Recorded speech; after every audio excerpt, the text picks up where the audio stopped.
things have been very, very different, and they're going to stay very different for times to come. But we all have, our businesses to run. We have to sustain ourselves financially and otherwise.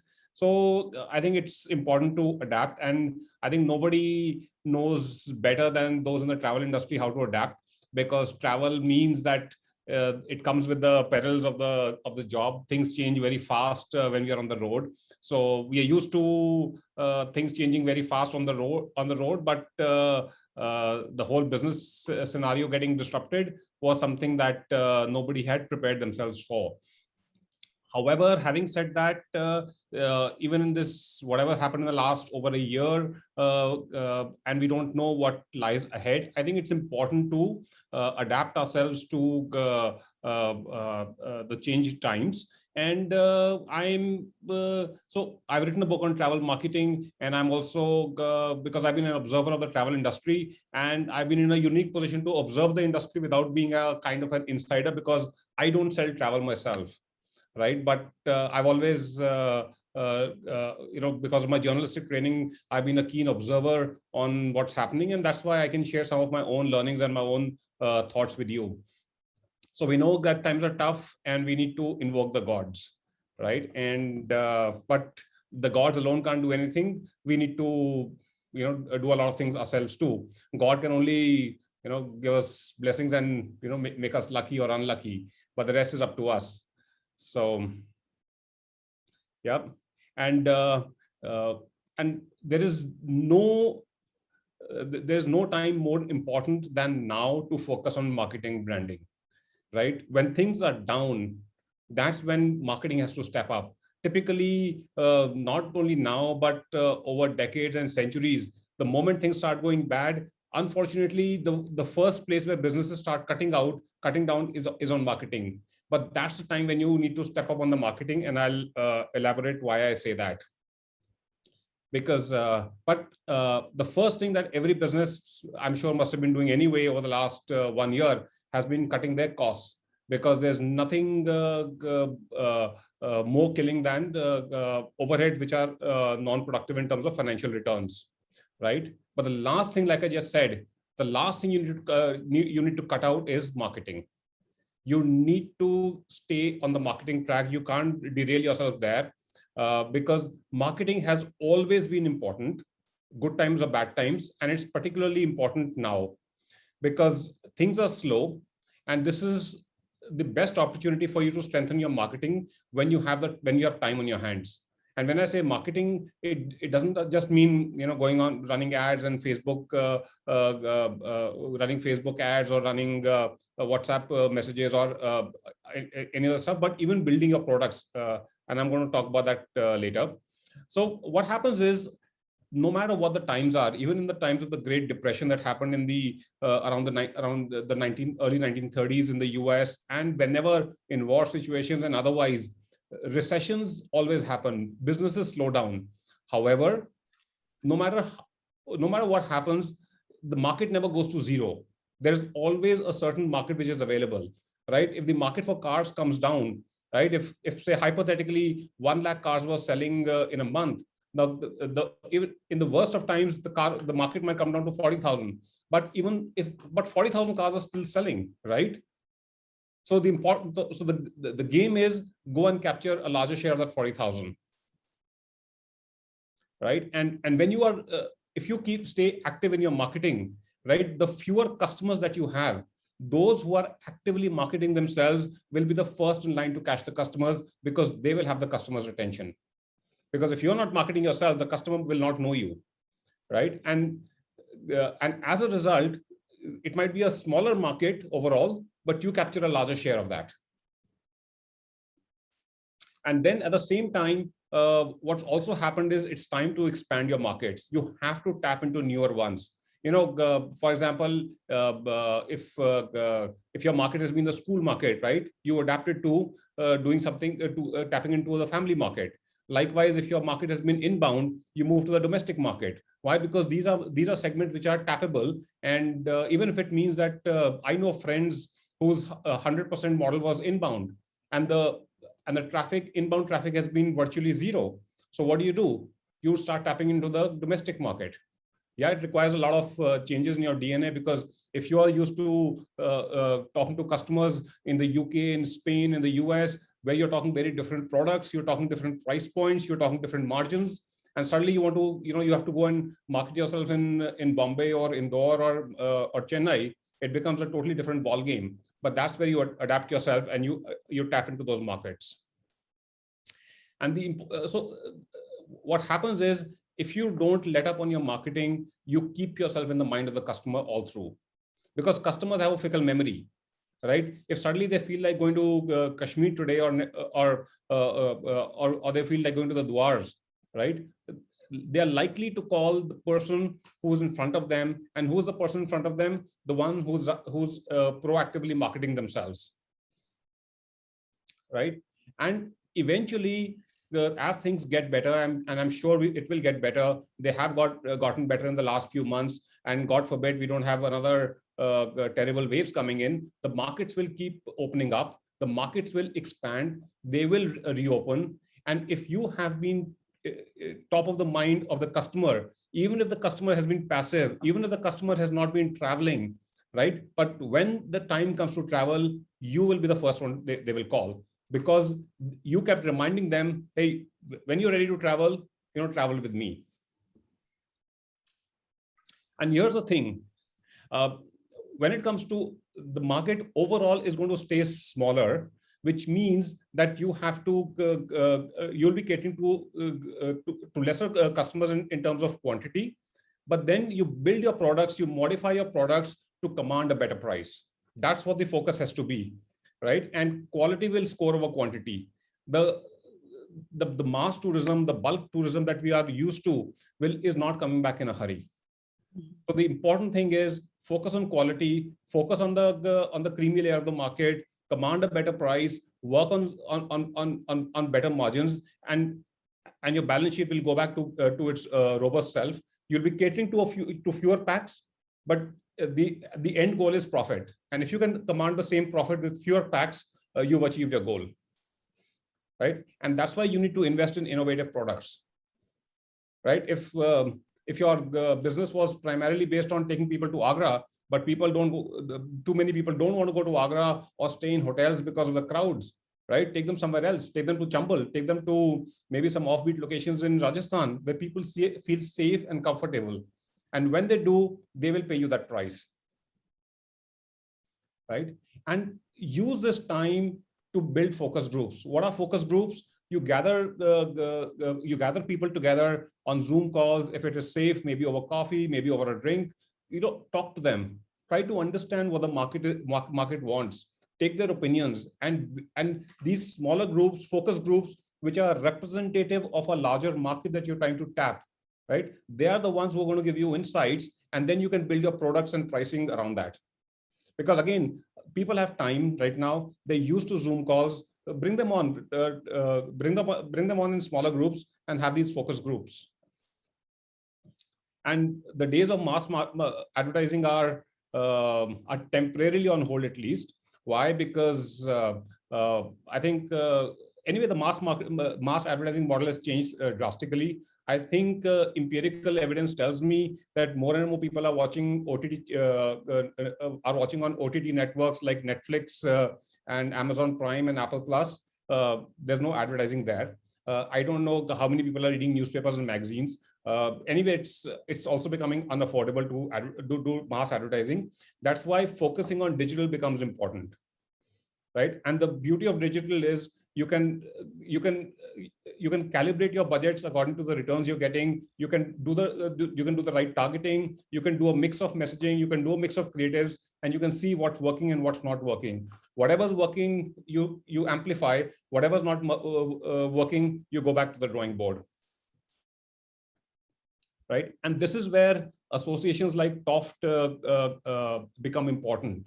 Why? Because I think, say, since it's a Toft forum, I will say specifically about Toft. I think everybody needs to come together and build joint marketing campaigns, say, around wildlife tourism, right? talk about innovative products, talk about how you are being responsible. A lot of people are saying that, we've been harming nature, and that's why things like the pandemic are happening. Show how you're doing responsible tourism, build joint marketing campaigns, and create interest in wildlife overall, and everybody's going to get a bigger share of the market. See, again, what's happening is most people I see around me, they're going on holidays. Where are they going? So those in North India, for example, are typically going to Kashmir and Uttarakhand and Himachal, right? I haven't seen too many people go to wildlife parks, for example. And I feel that wildlife parks are actually much safer to go to than these crowded hill stations, right? But if Toft and all the members come together and they launch a campaign, number one, to tell people what beautiful options wait for them. Number two, assuring people that they're going to be safe, and telling people that when you are out in the open nature without the crowds, it's actually a much more secure environment for them to be in than going to crowded places, including places like Jaipur and all. Right? And this is a time where build your emailing and WhatsApp list. In fact, I would go a step further and strongly recommend that members exchange data. Right? Why? Because if there's a lodge A and a lodge B at a destination, at their respective destinations, right? If your client has been to A and the other company's client has been to B, they will not go again to those same locations. But instead of the client's going to C, what if the client from B goes to A and the client from A goes to B? So you're keeping the customer within your own closed group, right? You don't need to literally share the data with each other, but you can cross promote each other. And that's again where associations like Toft can play a role. Like keep the market to yourself. And I'm telling you from my own experience selling some other products, a captive customer will give you that little higher extra price than an absolutely new customer, because the customer is satisfied with you. It's like going to a restaurant. You're used to a certain restaurant, you will go there, and tomorrow if the price goes up from 600 rupees to 625 or 650 rupees for a dish, you will not mind it. But if you go to a new restaurant altogether, and even if the dish is 550, you might say, hey, it's expensive. But if you're used to a place, if you're used to a certain service, you don't mind paying that little extra. And the whole game right now has to be around price, because volumes are going to be lower.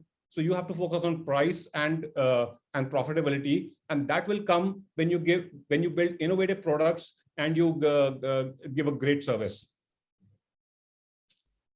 So I've written a book, Travel Marketing, which came out recently, and I basically covered 14. Basically, it's divided into 14 chapters called the 14 P's of Travel Marketing. So I'll just quickly go through them. One is positioning. It's like creating a positioning for yourself as to what the business you are in. When people think of you, they should immediately know what kind of a business you are in. Like most, if somebody tells me you are a Toft member, I will automatically assume that you're into wildlife tourism. So that's positioning. You have to have a lot of passion in what you do. And that's one good thing I've seen about a lot of my friends in the travel industry. They enter this industry because they loved being in it. And then they just stayed put. I know that some of my friends who are in the travel industry, they could have made much more money in some other sectors, but they're staying here where they are because of the passion.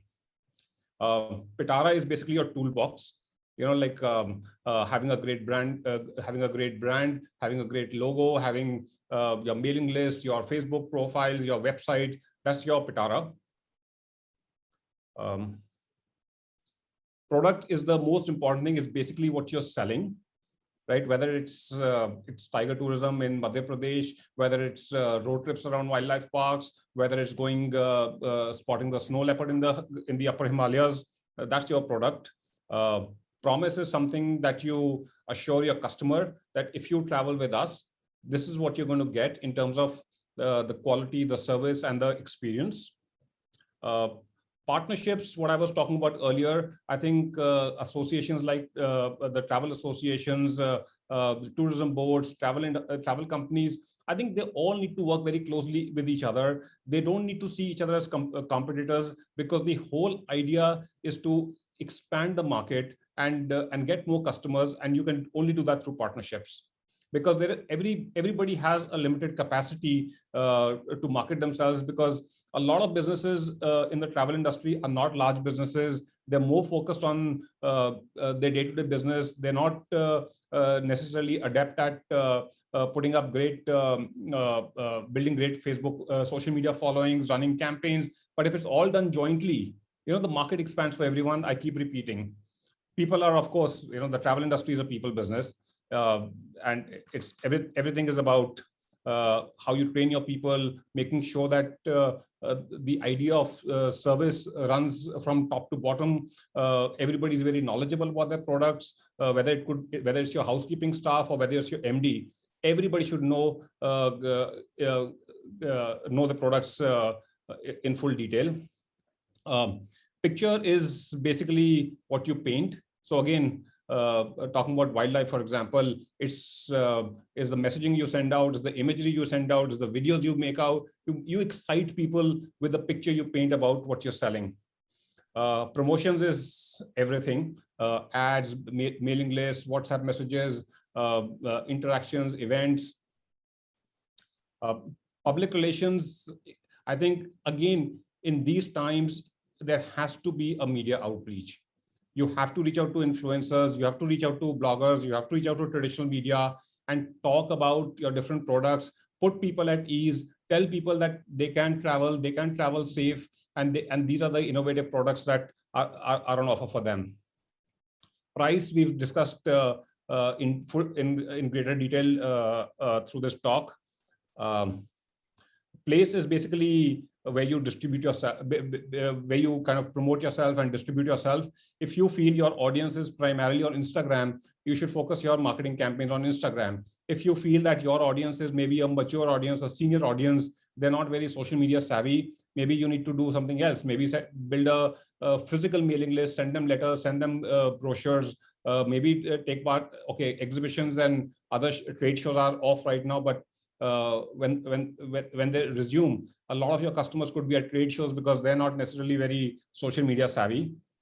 Proactive is all marketing campaigns, especially digital media campaigns, require you to be proactively engaging with your audience. There is nothing worse than somebody posting a query on your Facebook page and you don't respond, and you don't respond on time. It's no point giving a response after 5 days, because by then the prospect would already have booked themselves with some other company. And we cannot emphasize enough on sustainable tourism. And when we say responsible tourism, sustainable tourism, ecotourism, they should not be buzzwords. These have to be put in practice truly in a way that makes a difference. There's too much greenwashing happening in the travel industry. Unfortunately, I have hardly met anyone who's practicing true ecotourism. I think, again, this is my personal opinion and my personal belief that it is better not to call yourself ecotourism and a responsible company than being irresponsible and calling yourself responsible, because then what happens is all your competitors also start saying, oh, we are a responsible company or we're a sustainable company, and then everybody just lying to each other, and nature is getting degraded day by day, and the responsibility of conserving nature falls greatly on the travel industry, because we are the ones who are closest to nature amongst all industries. So that was a kind of a brief talk that I wanted to have with all of you. Thank you for listening, and thank you for inviting me.